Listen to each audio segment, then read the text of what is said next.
चलिए आज समझते हैं कि कॉन्ट्रैक्ट क्या होता है।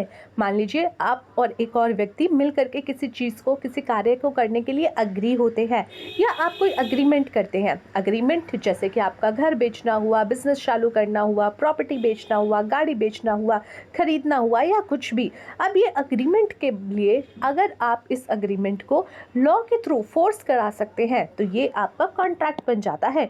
मतलब मान लीजिए आपने अपने फ्रेंड के साथ एक अग्रीमेंट किया कि चलो आज कॉफ़ी पीने चलते हैं। क्या ये अग्रीमेंट ऐसा अग्रीमेंट है जो कि अगर कोई भी पार्टी एक दूसरे को मना कर देती है कि मैं ये अग्रीमेंट पूरा नहीं करूँगा या करूँगी तो आप उसे कोर्ट तक ले जा सकते हैं? Of course not.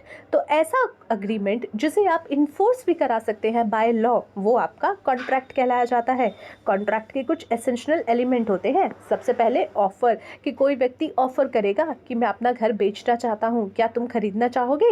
दूसरा व्यक्ति उसको एक्सेप्ट करेगा, वो कहेगा हाँ मैं खरीदना चाहूँगा। यहाँ पे एक कंसिडरेशन होना ज़रूरी है। आप घर बेच रहे हैं तो एक व्यक्ति के लिए कंसिडरेशन होगा घर और एक व्यक्ति के लिए कंसिडरेशन होगा पैसा। कंसिडरेशन का मतलब होता है समथिंग इन रिटर्न। अगर आप कुछ दे रहे हो तो उसके बदले में आपको क्या मिल रहा है।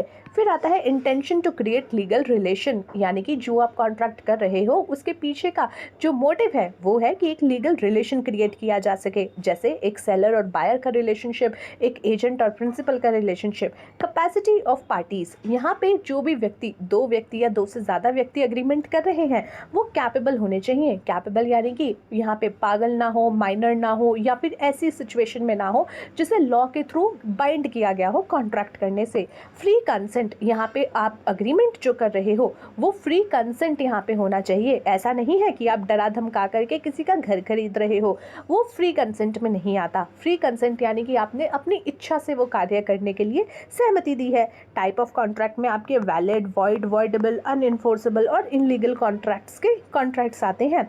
कॉन्ट्रैक्ट्स अगर हम एग्जाम्पल के तौर पे देखें, डेली लाइफ में आप कोई शॉप बाय कर रहे हो, रेंट कर रहे हो अपना हाउस, एडमिशन ले रहे हो कॉलेज में, mobile recharge plan, employment agreement. अब अग्रीमेंट और कॉन्ट्रैक्ट का डिफरेंस मैंने आपको पहले ही समझा दिया। अग्रीमेंट यहाँ पे आपका जो भी होगा, जो इन्फोर्सेबल बाय लॉ होगा वो कॉन्ट्रैक्ट बन जाएगा। अग्रीमेंट का लीगल स्टेटस नहीं हो पाता लेकिन कॉन्ट्रैक्ट का लीगल स्टेटस होता है।